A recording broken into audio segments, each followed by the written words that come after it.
ನಮಸ್ಕಾರ ರೈತ ಬಾಂಧವರ ಗ್ರೇಪ್ ಮಾಸ್ಟರ್ ಚಾನಲ್ಗೆ ಆತ್ಮೀಯ ಸ್ವಾಗತ. ಇವಾಗ ಎಲ್ಲ ದ್ರಾಕ್ಷಿ ಏರಿಯಾದೊಳಗೆ ಜಾಸ್ತಿಯಾಗಿ ಮಳೆ ಆಗುವ ವಾತಾವರಣ ಐತಿ. ಮಳೆ ಆಗುತ್ತೆ ಸತತವಾಗಿ 3-4 ದಿನಗಳಿಂದ ಕಂಟಿನ್ಯೂ ಆಗಿ ಮಳೆ ಐತಿ. ಈ ಹಂತದೊಳಗೆ ಕೆಲವೊಂದಿಷ್ಟು ಪ್ಲಾಟ್ಗಳು ಶೆಂಡಾ ಟಾಪಿಂಗ್ ಆಗ್ಯಾವ, ಕೆಲವೊಂದಿಷ್ಟು ಪ್ಲಾಟ್ಗಳು 1-2 ಸಬ್ಕಿನಾಗ್ಯಾವ, ಕೆಲವೊಂದಿಷ್ಟು ಪ್ಲಾಟ್ಗಳು ಇವಾಗ ಒಂದೇ ಸಬ್ಕಿನಾಗಿ ಚಿಗುರು 2-3 ಎಲೆ ಹಂತದೊಳಗೆ ಸ್ಟೇಜ್ ಒಳಗೆ ಅದಾವ. ಈ ಹಂತದೊಳಗೆ ಕರ್ಪ ಮತ್ತು ಡೌನಿ ಗುರಿ ನಿಯೋಜನೆ ಯಾವ ರೀತಿ ಮಾಡ್ಬೇಕು ಅನ್ನೋದ್ರ ಬಗ್ಗೆ ಈ ವಿಡಿಯೋದಾಗ ನಾವು ತಿಳಿದುಕೊಳ್ಳೋಣ. ಇವಾಗ ನಿಮ್ಮ ಪ್ಲಾಟ್ ಶೆಂಡಾ ಇವಾಗ ಒಂದು ಸಬ್ಕಿನಾಗಿ 2-3 ಎಲೆ ಹಂತದೊಳಗಿರ್ತಾರೆ. ನೀವು ಕರ್ಪ ನಿಯಂತ್ರಣಕ್ಕಾಗಿ ಏನ್ ಮಾಡ್ರಿ, ನೀರು 200 litre Score 100 ml plus Cuman L 400 ml ಈ ರೀತಿ ಸಿಂಪರಣೆ ಮಾಡ್ಕೋರಿ. ಈ ಸಿಂಪರಣೆಯಿಂದ ನಿಮಗೆ ಕರ್ಪ ನಿಯಂತ್ರಣ ಆಗಕ್ಕೆ ಅನುಕೂಲ ಆಗ್ತೈತಿ.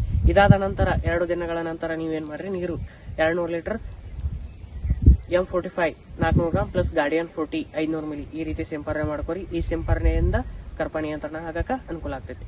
ಇದಾದ ನಂತರ ಕೆಲವೊಂದಿಷ್ಟು ಪ್ಲಾಟ್ಗಳು ಇವಾಗ 1 ಸಬ್ಕಿನ ಅಥವಾ 2 ಸಬ್ಕಿನ ಆದ ಸ್ಟೇಜ್ ಒಳಗೆ ಏನದಾವಲ್ಲ, ಈ ಹಂತದೊಳಗೆ ನೀವು ಯಾವ್ಯಾವ ರೀತಿಯ ಸಿಂಪರಣೆ ಮಾಡ್ಬೇಕು ಅನ್ನೋದ್ರ ಬಗ್ಗೆ ನಾವು ಈ ವಿಡಿಯೋದಾಗ ತಿಳಿದುಕೊಳ್ಳೋಣ. ಇವಾಗ ನಿಮ್ಮ ಪ್ಲಾಟ್ನಾಗ ಜಾಸ್ತಿಯಾಗಿ ಗ್ರೋತ್ ಇತ್ತಂದ್ರೆ, ಅಂದ್ರೆ ತುದಿಯ ಬೆಳವಣಿಗೆ ಜಾಸ್ತಿ ಆಗಿತ್ತಂದ್ರೆ ಇದರಿಂದ ಗರ್ಭಧಾರಣೆ ಸರಿಯಾಗಿ ಆಗದೆ ಇರುವ ಕಾರಣ ಕೂಡ ಇರ್ತೈತಿ. ಇದರಿಂದ ಏನಾಗ್ತೈತಿ, ನೈಟ್ರೋಜನ್ ನಿಮ್ಮ ಪ್ಲಾಟ್ನಾಗ ಜಾಸ್ತಿ ಆಗಿರ್ತೈತಿ. ಈ ತುದಿಯ ಬೆಳವಣಿಗೆ ನಿಯಂತ್ರಣ ಮಾಡಿಕೊಂಡು ನಾವು ರೋಗಗಳ ನಿಯಂತ್ರಣ ಕೂಡ ಮಾಡಬೇಕು. ಈ ಹಂತದೊಳಗೆ ನೀವೇನ್ ಮಾಡ್ರಿ, ನಿಮ್ಮ ಪ್ಲಾಟ್ನೊಳಗೆ ತುದಿಯ ಬೆಳವಣಿಗೆ ಜಾಸ್ತಿ ಆಗಿತ್ತಂದ್ರೆ ನೀರು 200 litre tilt 20-25 milli plus blue copper 500 gram plus 052-34 500 gram ಈ ರೀತಿ ಸಿಂಪರಣೆ ಮಾಡ್ಕೋರಿ. ಈ ಸಿಂಪರಣೆಯಿಂದ ಗರ್ಭಧಾರಣೆ ಒಳ್ಳೆಯದಾಗಕ್ಕೆ ಅನುಕೂಲ ಆಗ್ತೈತಿ ಮತ್ತು ಕಡ್ಡಿಯ ಅಂತರ ಜಾಸ್ತಿ ಆಗದೆ ಇರೋ ಕಡಿಮೆ ಆಗಕ್ಕೆ ಅನುಕೂಲ ಆಗ್ತೈತಿ ಮತ್ತು ನಿಮ್ಮ ತುದಿಯ ಬೆಳವಣಿಗೆ ನಿಯಂತ್ರಣ ಕೂಡ ಅನುಕೂಲ ಆಗ್ತೈತಿ. ಇದಾದ ನಂತರ ಕೆಲವೊಂದಿಷ್ಟು ಪ್ಲಾಟ್ಗಳೊಳಗೆ ಜಾಸ್ತಿಯಾಗಿ ಕರ್ಪ ಈ ಹಂತದೊಳಗೆ ಬರಾತೈತಿ.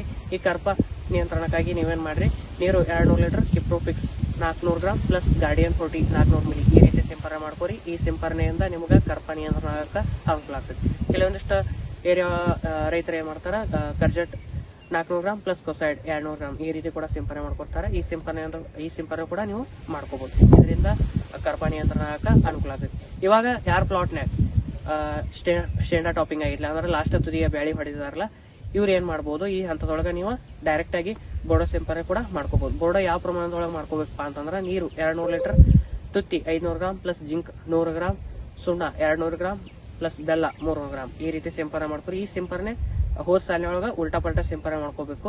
ಈ ಸಿಂಪರಣೆಯಿಂದ ಯಾವುದೇ ರೀತಿಯ ಸ್ಕ್ರಾಚಿಂಗ್ ಕೂಡ ಆಗುವುದಿಲ್ಲ. ನೀವು ಈ ಸಿಂಪರಣೆ ಧಾರಾಳವಾಗಿ ತೆಗೆದುಕೊಳ್ಳಬಹುದು. ಕೆಲವೊಂದಿಷ್ಟು ರೈತರ ಮನೋಭಾವ ಏನಿರ್ತೈತಿ, ತುತ್ತಿ ಸಿಂಪರಣೆ ಮಾಡಿದ್ಮೇಲೆ ಕಡ್ಡಿ ಕೆಂಪಾಗುವುದಿಲ್ಲ ಅಥವಾ ಕಡ್ಡಿ ಹಣ್ಣಾಗದೆ ಇರ್ತೈತಿ ಅಂತ ಹೇಳಿ ವಿಚಾರ ಮಾಡ್ತಾರೆ. ಈ ರೀತಿ ಯಾವುದೇ ತೊಂದರೆ ಆಗುದಿಲ್ಲ. ನೀವು ಧಾರಾಳವಾಗಿ ಬೋರ್ಡ್ ಸಿಂಪರಣೆ ಮಾಡ್ಕೋಬಹುದು. ಈ ಹಂತದೊಳಗ ನಾವು ಯಾವ್ಯಾವ ರೀತಿ ಡ್ರಿಪ್ ಮೂಲಕ ತೋಟದ ವ್ಯವಸ್ಥಾಪನೆ ಮಾಡ್ಬೇಕಪ್ಪ ಅಂತಂದ್ರೆ, ನೀವು ಡ್ರಿಪ್ ಮುಖಾಂತರ ಏನ್ ಮಾಡ್ಬೇಕು, ಇವಾಗ ನೈಟ್ರೋಜನ್ ಕಮ್ಮಿ ಇರುವಂತ ಗೊಬ್ಬರಗಳನ್ನ ಬಳಕೆ ಮಾಡ್ಬೇಕು. ಅಂದ್ರೆ ಫಾಸ್ಫರಸ್ ಪೊಟ್ಯಾಶ್ ಲೆವೆಲ್ ನಿಮ್ ಪ್ಲಾಟ್ನಾಗ ಹೆಚ್ಚಿಸಬೇಕು. ಇದರಿಂದ ಗರ್ಭಧಾರಣೆ ಒಳ್ಳೇದಾಗಕ್ಕೆ ನಿಮ್ ಪ್ಲಾಟ್ನಾಗ ಅನುಕೂಲ ಆಗ್ತೈತಿ.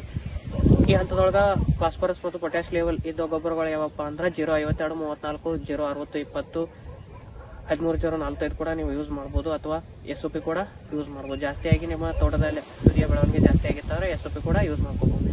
ಈ ಹಂತದೊಳಗ ನೀವು ಯಾವ್ಯಾವ ರೀತಿ ಡ್ರಿಪ್ ಮುಖಾಂತರ ಮ್ಯಾನೇಜ್ಮೆಂಟ್ ಮಾಡ್ಬೇಕಪ್ಪ ಅಂತಂದ್ರೆ, ಡ್ರಿಪ್ ಮೂಲಕ ಎಕರೆಗೆ ಏನ್ ಮಾಡ್ರಿ, 052-34 10 kg ಪ್ಲಸ್ ಅಲ್ಟ್ರಾಸ್ಪೀಡ್ 2 ಲೀಟರ್ ನೀವು ನೀಡಬಹುದು. ಇದರಿಂದ ರೂಟ್ ಡೆವಲಪ್ಮೆಂಟ್ ಆಗಕ್ಕೆ ಅನುಕೂಲ ಆಗ್ತೈತಿ ಮತ್ತು ನಿಮ್ಮ ತೋಟದೊಳಗೆ ಫಾಸ್ಫರಸ್ ಪೊಟ್ಯಾಶ್ ಲೆವೆಲ್ ಜಾಸ್ತಿ ಆಗಕ್ಕೆ ಅನುಕೂಲ ಆಗ್ತೈತಿ. ಇದರಿಂದ ಗರ್ಭಧಾರಣೆ ಒಳ್ಳೆಯದಾಗಕ್ಕೆ ಅನುಕೂಲ ಆಗ್ತೈತಿ. ಇದಾದ ನಂತರ ಏನ್ ಮಾಡ್ರಿ, ಫಾಸ್ಫರಿಕ್ ಆಸಿಡ್ 2 kg ಎಕರೆಗೆ ನೀಡಬಹುದು ಮತ್ತು ಮ್ಯಾಗ್ನೀಷಿಯಂ ಸಲ್ಫೇಟ್ 10 kg ಎಕರೆಗೆ ನೀಡ್ಕೋರಿ. ಇದರಿಂದ ಏನಾಗ್ತೈತಿ, ಎದೆಯ ಕಾರ್ಯಕ್ಷಮತೆ ಜಾಸ್ತಿ ಆಗಕ್ಕೆ ಅನುಕೂಲ ಆಗ್ತೈತಿ.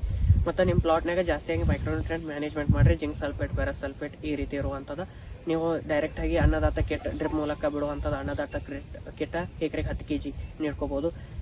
ಬಹಳಷ್ಟು ಕಂಪ್ನಿಯು ಬಹಳಷ್ಟು ಮೈಕ್ರೋನ್ಯೂಟ್ರಿಯೆಂಟ್ಗಳು ಅದಾವು. ನೀವು ಅದನ್ನ ಡ್ರಿಪ್ ಮೂಲಕ ನೀಡ್ರಿ ಮತ್ತು ಆರಿಕೆ ಅನುಸಾರ ನೀರು ಕೊಡ್ರಿ ಪ್ಲಾಟ್ನಾಗ. ಈಗಂತೂ ಜಾಸ್ತಿಯಾಗಿ ಮಳೆ ಆಗತೈತಿ. ನೀವು ಡೈರೆಕ್ಟ್ ಗೊಬ್ಬರಕ್ಕೆ ತಕ್ಕಂತೆ ಡ್ರಿಪ್ ಮೂಲಕ ನೀರು ಬಿಟ್ಟ ಅಷ್ಟಕ್ಕೆ ಸ್ಟಾಪ್ ಕೂಡ ಮಾಡ್ಬೋದು. ಈ ರೀತಿ ವ್ಯವಸ್ಥಾಪನೆ ಮಾಡ್ಕೊಂಡು ಹೋಗ್ರಿ.